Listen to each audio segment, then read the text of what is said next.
मेरा नाम उज़्मा है। हम लोग रावलपिंडी में रहते हैं। मेरे अब्बू की स्टील फैक्ट्री है और मेरी वालदा की स्कूल में जॉब लगी हुई थी। मैं घर में अकेली ही रहती थी। मेरी पढ़ाई मुकम्मल होने को थी। आखिरी सेमेस्टर यूनिवर्सिटी में चल रहा था। मेरा एक बड़ा भाई जो कि लंदन में रहता है और एक छोटी बहन जिसकी मुझसे पहले ही शादी हो गई है और वो अपने ससुराल में रहती हैं। मेरी बहन एक गांव में रहती हैं, इसलिए मुझे शुरू से ही गांव में रहने का बहुत ज़्यादा शौक़ था, क्योंकि मैं गांव में ही पैदा हुई थी और मेरे अब्बू ने बाद में ये रावलपिंडी में अपना कारोबार शुरू किया। फिर हम गांव से रावलपिंडी आ गए। गांव में मेरी एक खाला और मेरे मामू रहते हैं और कुछ हमारे अच्छे हमसाए भी उधर रहते हैं जिनके साथ हमारे अच्छे ताल्लुकात थे, क्योंकि हम लोग एक इज़्ज़तदार घराने से ताल्लुक़ रखते हैं। मेरा आखिरी सेमेस्टर के पेपर ख़त्म हुए तो मैंने अपनी वालदा से कहा कि मुझे गांव जाना है अपनी बहन के घर रहने के लिए। अम्मी ने कहा तुम्हारे वालिद से पूछ कर बताऊंगी। फिर मैंने 2 दिन बाद अपने अब्बू से खुद बात की तो अब्बू ने कहा बेटा अभी तो तुम्हारी पढ़ाई मुकम्मल हुई है, घर में कुछ रेस्ट करो फिर चली जाना। लेकिन मैंने काफ़ी ज़्यादा इसरार किया तो अब्बू ने कहा अच्छा टेंशन ना लो, मैं तुम्हें छोड़ आऊँगा। फिर हम सब लोग मेरी वालदा और मेरे अब्बू और मैं अपनी बहन के यहाँ गए। हमारी बहन हमें देखकर बहुत ज़्यादा खुश हुई। मेरी बहन का शौहर एक कारखाने का मालिक था और इसका छोटा भाई अभी तक अपनी पढ़ाई कर रहा था। एक रात तो मेरी अम्मी और मेरे अब्बू भी अपनी बेटी के यहाँ ही रहे। फिर उन्होंने सुबह मुझे कहा अगर तुमने कुछ दिन रहना है तो हम लोग तो जा रहे हैं, तुम्हें तो पता है कि हमारे पीछे कितने ज़्यादा काम हैं। मेरे वालिदैन मुझे यहाँ गांव में छोड़कर चले गए। मेरी उम्र उस वक्त 21 साल थी और मेरी छोटी बहन की उम्र 20 साल थी। मेरी छोटी बहन के यहाँ अल्लाह ताला ने एक बेटी और एक बेटा दिया था। मेरी बहन का देवर पढ़ाई करने के लिए सुबह कॉलेज चला जाता और इसका शौहर अपने कारखाने में चला जाता। घर में सिर्फ मैं और मेरी बहन ही रह जाते। मैं अपनी बहन से पूछ रही थी कि मेरी बहन तुम इस घर में खुश तो हो ना? बहन ने कहा हाँ हाँ मैं बिल्कुल खुश हूँ, आप मेरी तरफ से टेंशन ना लिया करो। क्योंकि मेरी बहन की ना तो सास थी और ना ही ससुर। हम उस वक़्त बहुत छोटे थे जिस वक़्त वो दोनों इस दुनिया से जा चुके थे। फिर मैंने अपनी बहन से कहा कि मुझे खेतों में जाने का बहुत ज़्यादा शौक़ है, क्योंकि घर की सारी जिम्मेदारियाँ मेरी बहन के ऊपर ही थी, इसीलिए वो तो मेरे साथ मुश्किल में ही जा सकती थी। उसने मुझे कहा तुम टेंशन ना लो, मेरा देवर कॉलेज से आता है तो तुम्हें उसके साथ भेज दूंगी। वो मेरी खाला का छोटा बेटा था। शुरू में हम दोनों बहुत ही शरारती हुआ करते थे, बचपन में खेलते थे आपस में, लेकिन अब वो जवान था और मैं भी बिल्कुल बड़ी हो चुकी थी। मेरी बहन का देवर कॉलेज से आया तो मेरी बहन ने उसे कहा कि उज़्मा को खेतों में घुमाने फिराने के लिए ले जाओ।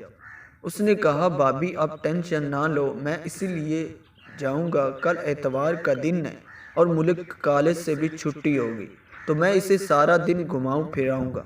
हफ्ते की रात थी और मैं क्योंकि शहर में रहती थी और इसीलिए मुझे उस रात नींद नहीं आ रही थी। गर्मियों का मौसम था। मैं बाहर निकली और लॉन में टहलने लगी। मेरी बहन और मेरा बहनोई अंदर सो रहे थे। कुछ देर बाद मुझे धीमी धीमी आवाज़ें आना शुरू हुई। मैंने सोचा इस वक्त रात के 12 बजे कौन आवाज़ें निकाल रहा है। ये आवाज़ें मुझे छत से आ रही थी।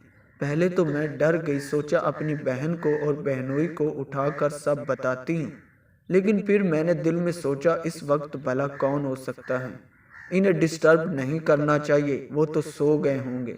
मैं अकेली ही हिम्मत करके छत के ऊपर पहुंची तो मेरी खाला का छोटा बेटा ऊपर नशा कर रहा था। उसने मुझे देखकर कहा उज़्मा इधर आओ, मेरे पास बैठो। मुझे वो घूर रहा था। मैं बहुत ज़्यादा टेंशन में आ गई। मैं नीचे आने ही लगी थी, उसने मेरा हाथ पकड़ लिया और मुझे अपने पास बिठाकर कहने लगा देखो अब हम दोनों बड़े हो गए, हम दोनों को भी भाभी और भाई की तरह शादी कर लेनी चाहिए। मैं इसकी बातें सुनकर बहुत ज़्यादा हैरान हो गई और दिल में ये भी सोच रही थी कि अच्छा हुआ इसकी हकीकत मेरे सामने आ गई। अगर कल को मेरे घर वाले इसके बारे में सोचते तो शायद मेरी ज़िंदगी तो तबाह हो जाती। میں نے کہا نہیں، یہ فیصلہ تو بڑوں نے کرنا ہے، میں نے نہیں۔ مجھے کہنے لگا میاں بیوی راضی تو کیا کرے گا قاضی، تم ٹینشن کیوں لیتی ہو، بڑے تو بعد میں فیصلہ کریں گے، لیکن میں ابھی ہی فیصلہ کر چکا ہوں۔ وہ سگریٹ پہ سگریٹ پیے جا رہا تھا اور میں وہاں سے کسی بھی طرح بچ کے نکلنا چاہتی تھی، لیکن مجھے موقع ہی نہیں مل رہا تھا کیونکہ اس نے سیڑھیوں کے پاس والے دروازے کو کنڈی لگا دی۔ میں چلا بھی نہیں سکتی تھی کیونکہ میری عزت کا فلودہ وہی نکل جانا تھا۔ ان کے چھت پر ایک کمرہ تھا، مجھے اس کمرے میں لے گیا اور کہنے لگا دیکھو کچھ نہیں ہوتا، ٹینشن نہ لو، میں تمہارے ساتھ بیٹھا ہوں، تم بتاؤ مجھے تو راضی ہو کہ نہیں۔ مجھے سمجھ نہیں آ رہی تھی کہ وہ کس چیز کے بارے میں پوچھ رہا ہے۔ میں نے کہا میں راضی ہوں، لیکن اس سے پہلے تم تھوڑی سی اور یہ بوتل پی لو، یہ نہ ہو کہ بعد میں ساری اتر جائے۔ میں اس کی بات سمجھ چکی تھی، اس کے ارادے مجھے سمجھ میں آ گئے تھے، لیکن اس سے جان چھڑوانے کے لیے مجھے بس یہی ایک راستہ نظر آیا۔ میں نے اسے خوب شراب پلائی اور شراب پیتے پیتے ادھر ہی سو گیا، اور پھر میں وہاں سے چپکے سے نکلی اور اپنے کمرے میں آ کر سو گئی۔ میں نے ساری بات اپنے دل میں چھپا لی۔ جب صبح ہوئی تو میری بہن کا دیور میرے سامنے آیا اور مجھے بڑے پیار سے کہنے لگا آپی آؤ، آپ کو کھیتوں میں گھمانے کے لیے لے جاؤں، لیکن میں نے کہا اب مجھے نہیں جانا۔ میری بہن باری بات سن کر چونک گئی کہ کل تک تو تم اتنی زیادہ ضد کر رہی تھی، اب کہہ رہی ہو مجھے نہیں جانا۔ میں نے کہا آپ لوگ بھی میرے ساتھ چلیں تب میں جاؤں گی، ایسے مجھے مزہ نہیں آئے گا۔ میری خالہ کے بیٹے کو میرے اوپر شک ہو گیا اور اس نے ساری حقیقت کی سمجھ آ گئی تھی، اسی لیے اب یہ اس طرح کی باتیں کر رہی ہیں۔ میری بہن نے کہا میں تو نہیں جا سکتی۔ اچھا اگر تمہیں بھی نہیں جانا تو آؤ میں تمہارے لیے کچھ اچھا سا بنا لیتی ہوں، ادھر بیٹھ کر کھاؤ۔ میں نے اپنی بہن کو کہا مجھے اب گھر چلنا چاہیے۔ بہن نے کہا ابھی ایک ہفتہ بھی نہیں ہوا اور تم گھر جانے کی بات کر رہی ہو۔ میں نے کہا نہیں، کچھ کام ہے، میری سہیلی کی شادی ہے، اس لیے اب مجھے جانا چاہیے۔ میری بہن بولی اچھا میں اپنے دیور کو کہتی ہوں وہ تمہیں چھوڑ آتا ہے۔ میں پھر پریشان ہوگی کہ یہ ہر بات پہ دیور ہی سامنے آ جاتا ہے۔ میں نے کہا نہیں، میں اپنے ابو کو کال کر چکی ہوں، وہ آ کر مجھے لے جائیں گے۔ پھر میرے والد آئے اور مجھے لے کر چلے گئے۔ اس کہانی سے آپ کو کیا سبق ملتا ہے کمنٹ میں لازمی بتائیے گا۔ ملتے ہیں کسی اور ویڈیو میں، مجھے دیجیے اجازت، اللہ حافظ۔